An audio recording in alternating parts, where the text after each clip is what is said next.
Kim Jagen memeriksa gerobak pengangkut makanan yang ia curigai dengan menusukkan pedang ke dalamnya. Untungnya raja dan ratu diangkut dengan menggunakan gerobak yang berbeda.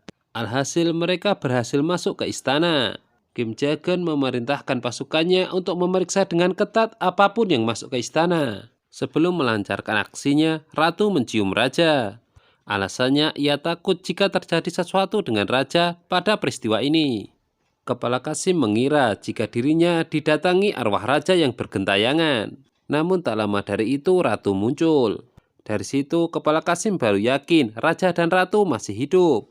Singkat cerita, pertempuran mulai pecah antara pasukan yang dibawa raja dengan pengawal istana. Ratu ternyata masih pandai menggunakan pisau yang ia lemparkan mengenai kaki komandan pengawal istana. Tiba-tiba semua mendengarkan trompet yang dibunyikan, yang menandakan dimulainya upacara penobatan raja baru. Ibu Suri Agung dan Kim Jagen bersiap untuk memainkan peran mereka. Raja sangat panik, namun anehnya ratu hanya santai saja. Ternyata di dalam upacara penobatan terganggu, yang disebabkan stempel kerajaan tiba-tiba hilang. Diceritakan jika Kim Wan yang mencuri dari tangan ayahnya itu tidak lepas dari ide ratu yang memberinya misi untuk hal ini. Raja mengaku bangga dengan ratu, ia bahkan tidak kepikiran. Namun Kim Wan justru membawa stempel kerajaan itu ke penjara dan menunjukkannya kepada Komandan Hong dan Pangeran Yeonpyeong. Ia lupa jika sedang berada di Departemen Kehakiman. Kim Wan akhirnya memberikan stempel itu kepada dua temannya, yang kemudian digunakan mereka untuk mengelabui penjaga.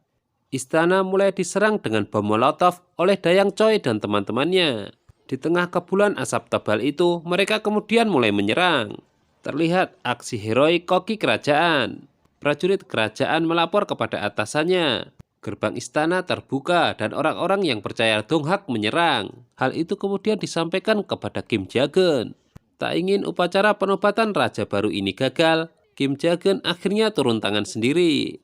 Sejauh ini Ibu Suri Agung belum mengetahui apa yang sebenarnya terjadi. Raja dan ratu sedang bersiap menuju ruang utama. Namun di situ ratu melihat ada orang yang ingin menembak raja. Spontan ratu menghalangi, alhasil dia yang tertembak. Raja sangat shock, terlebih melihat darah dari tubuh ratu. Kali ini Salsu menembak lagi dan mengenai dada raja. Setelah itu tiba-tiba Komandan Hong dan Pangeran Yeonpyeong muncul untuk memburu Salsu. Ratu berusaha meraih tangan raja, namun ratu tidak mampu karena dia sendiri terluka. Saat itulah tiba-tiba Jang Bonghwan kembali ke tubuh aslinya dan terbangun dari koma.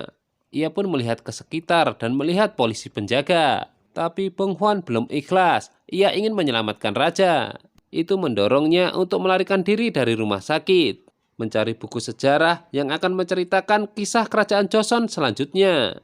Namun sebelum itu ternyata di luar banyak polisi yang lain. Terpaksa Bonghwan melompat dari lantai 2 rumah sakit dan menuju toko buku.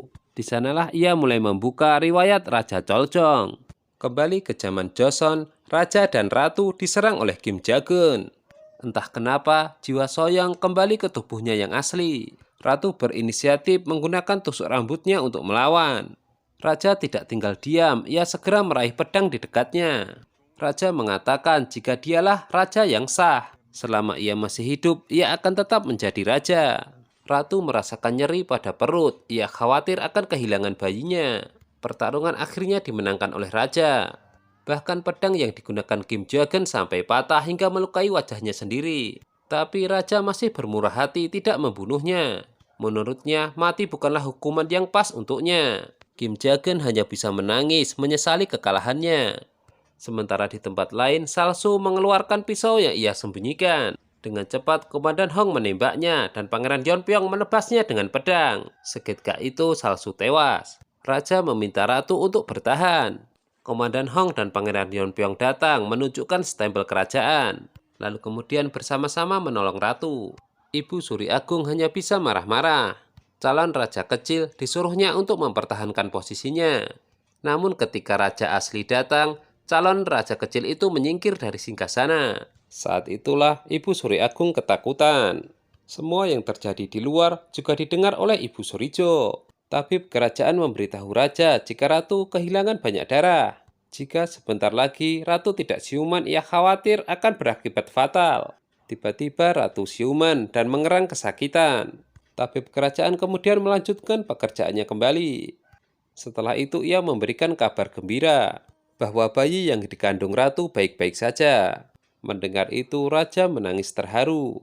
Ratu pun tersenyum lalu menggenggam erat tangan raja. Ibu Suri Agung menganggap hidupnya telah berakhir. Untuk itu ia ingin secepatnya keluar dari istana. Namun semua itu telah terlambat. Pintu ditutup dari luar oleh para pelayan. Dan tak lama dari itu ratu tiba. Dengan anggunnya, Soyong menghadapi Ibu Suri Agung, memberitahukan jika Ibu Suri Agung akan diasingkan ke Istana Barat. Tapi sebelum itu, Ibu Suri Agung akan dikurung di aula sampai dia pindah ke Istana Barat itu. Mengetahui hal itu, Ibu Suri Agung sangat frustasi. Meskipun jiwanya telah kembali, Soyong masih teringat umpatan Bong Wan. Namun ia suka itu dan mempraktekannya lagi. Kini giliran Ibu Surijo mendapatkan hukuman diasingkan ke Istana Barat dengan tuduhan membuat fitnah mengenai kehamilan ratu. Ibu Surijo ingin mengelak, tapi itu sia-sia karena pelayan pengkhianat dihadirkan sebagai saksi. Berkat surat makar dari Byong-in, semua politisi korup ditangkap. Mereka dihukum 3 tahun dan semua asetnya disita. Raja menyebut mereka semua adalah pencuri. Mereka disuruh berjalan tanpa malu-malu melewati desa, termasuk Kim Jagen. Semua pejabat itu berteriak memohon ampunan namun tidak diperdulikan.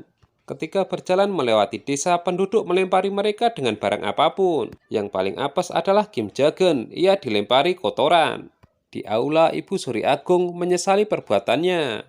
Menurutnya, ia merasa pantas mendapatkan hukuman ini. Begitu juga dengan Ibu Surijo.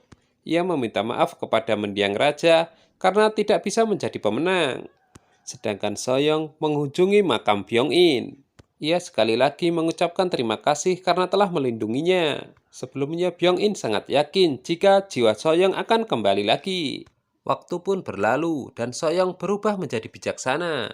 Hatinya tidak lagi diliputi keraguan dan pikiran tentang kematian. Ratu melihat goresan di batu dari Bong Wan. Menurutnya, situs inilah yang akan memulai semuanya. Setelah itu, ayah ratu datang dengan membawakan banyak hadiah. Dia juga berjanji akan menjadi pejabat yang amanah dan memperbaiki kehormatan keluarga. Tiba-tiba ratu merasakan bayinya menendang. Hal itu langsung disambut bahagia oleh semuanya. Di sisi lain, Dayang Choi menemui koki kerajaan. Dan yang ia dapatkan adalah senyuman dan pelukan. Kim Wan diangkat oleh raja menjadi delegasi untuk Kementerian Luar Negeri. Jabatan barunya itu ia sombongkan kepada Komandan Hong. Tak lama dari itu, raja muncul dengan pakaian biasa. Dari situ Kim Wan baru sadar jika Jong Chol temannya ternyata adalah Raja Choljong. Tentu Kim Wan takut dan malu.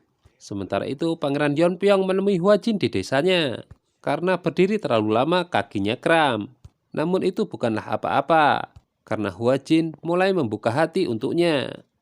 Raja Choljong bertekad mengembalikan semua pada tempatnya. Jabatan dan kekuatan akan ia amanahkan kepada orang yang tepat. Tapi setelah pertemuannya dengan teman-temannya, Raja melihat kamus ratu.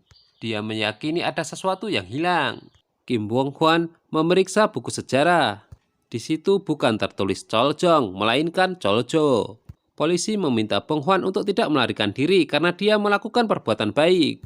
Ternyata Bong Hwan yang memperbaiki CCTV dan mengendalikannya, lalu memberikan rekaman pencuri itu ke media secara gratis. Akibatnya, Sekretaris Han marah besar dan mendorongnya dari balkon. Bong Hwan akhirnya browsing di internet mencari tahu kisah Raja Choljong. Dan ternyata sejarah telah dirubah. Bahwa dia raja yang bijaksana dan disayangi rakyatnya. Sekretaris Han ditangkap polisi karena kejahatannya. Bong Hwan menatap ke jalan dan menyampaikan pesan positif tentang mencoba melakukan perubahan. Kembali ke zaman Joseon, baik ratu maupun raja saling merindukan. Hanya saja ketika saling mencari mereka tidak bertemu. Namun karena sebuah keyakinan, akhirnya mereka dipertemukan di pinggir danau. Semua sesuai yang diharapkan.